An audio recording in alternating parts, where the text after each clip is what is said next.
সারা বিশ্বের মুসলিম যদি এক হয় 1.5 কোটি হারামিদেরকে শেষ করতে আমাদের সময় লাগবে না।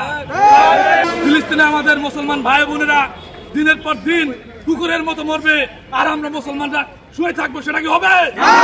আমি বক্তব্য দীর্ঘায়িত করতে চাই না, তবে এই বাংলাদেশ থেকে মুসলমানদের পক্ষ থেকে, মানবতার পক্ষ থেকে আমি ফিলিস্তিনের পক্ষে হয়ে ইসরায়েলের বিরুদ্ধে যুদ্ধ ঘোষণা করছি।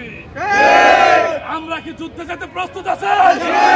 হয়তো আমাদের সশরীরে যুদ্ধে যাওয়ার সাধ্য নেই, কিন্তু সোশ্যাল মিডিয়ার মাধ্যমে যে প্ল্যাটফর্মগুলো আছে সারা বিশ্বকে জানিয়ে দিতে পারি যে আমরা ফিলিস্তিনের পাশে আছি, আমরা ফিলিস্তিনিদের পাশে থাকবো।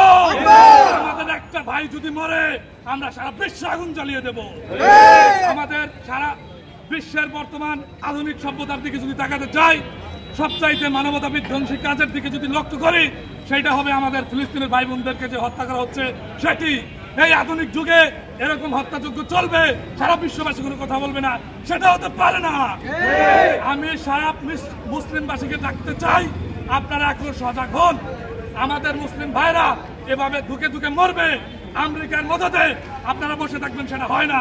সারা বিশ্বের মুসলিম যদি এক হয় 1.5 কোটি হারামিদেরকে শেষ করতে আমাদের সময় লাগবে না।